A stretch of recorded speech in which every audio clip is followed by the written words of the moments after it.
Buscant a mi directament, ja ho han reconegut fins i tot amb l'informe de la policia que el jutjat, els meus advocats han aconseguit desmuntar-ho.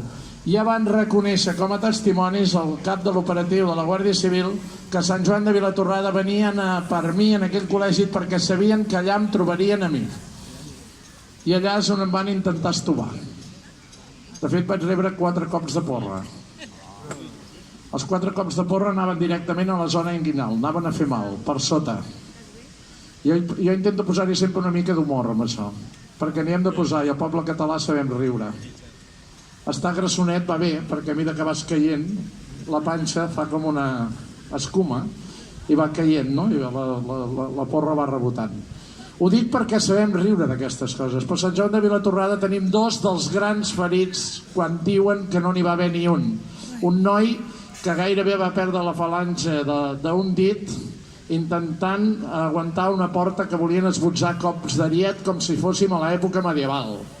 D'aquesta manera volien entrar als col·legis. I un altre que era un advocat que estava recomanant precisament accions no violentes i pacífiques davant dels col·legis, li van etzibar un cop de porra al cap i 20 punts al cap.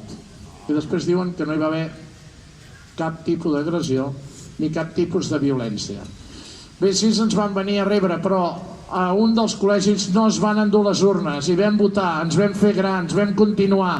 I en lloc d'afluixar, que l'únic que pretenien és que tinguéssim por, el que vam fer és que milers de persones anéssim a tots els col·legis electorals, el cas de Sant Joan de Vilatorrada és com el cas de tot Catalunya, que cada vegada hi havia més gent. Els bombers seran sempre nostres, us en recordareu? Sempre dels bombers, Ens en recordarem sempre d'allò que van fer quan van aparèixer i com van protegir els col·legis i sempre mans en l'aire. I aquí estem. La resposta de l'Estat és un informe de la Guàrdia Civil quan nosaltres denunciem les agressions brutals als nostres col·legis electorals, un informe de la Guàrdia Civil que ho dic ben clar i ben alt ara, que va sortir d'un tinent coronel de la caserna de Sant Andreu de la Barca.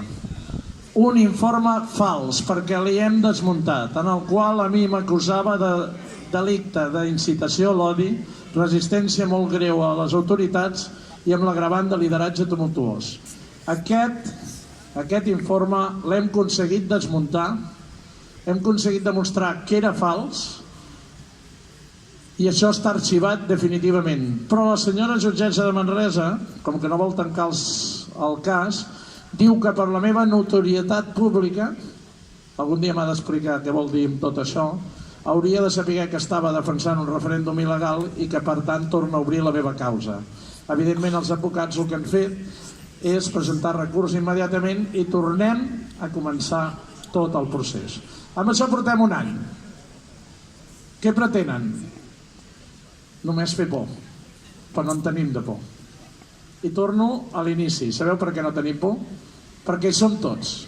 Jo sense vosaltres, això no sé com ho viuria. Però realment, amb tanta gent del poble, amb tantes ganes de construir república, amb tothom sent-hi, qualsevol cosa, un sopar groc, un berenar, el que sigui, anant a Lledoners a cantar, el que estem fent, el Joan Bona Nit, cada nit allà a Lledoners, cada nit dient bona nit als nostres presos polítics. I ara connectat amb les altres 2 presons i també sense oblidar les preses polítiques. Cap dona a l'oblit.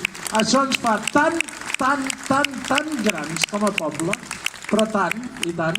I Sant Joan de Vilatorrada, creieu-me, ens agradaria deixar de ser coneguts perquè un pallasso es va posar un nas de pallasso al costat d'un guàrdia civil, perquè van atacar 2 vegades els col·legis electorals a l'1 d'octubre i perquè ara tenim la presó de Lledoners. Sant Joan de Vilatorrada té una festa major infantil que és digna de que tothom la visités i això tard o d'hora ho aconseguirem. I sabeu quan ho aconseguirem? Quan construïm la República Catalana, perquè estem en camí. Avui fa un any que el govern legítim de la Generalitat malauradament ha d'estar a l'exili. I demà passat farà també un any, el dia 2, que van empresonar il·legalment a la resta del govern legítim de la Generalitat. Nosaltres hi serem, continuarem endavant fins que siguin tots lliures, restituir el govern, construir la República Catalana que alliberin a la Tamara, a l'Adri, que tothom estigui alliberat perquè el poble català no ha fet res i guanyarem pacíficament com hem set sempre. Visca la República Catalana, visca Perpinyà. Algún infiltrado. Os lo voy a decir en castellano. Vamos a seguir. I si posar-se un nas de pallassos delicte, tots som delinqüents.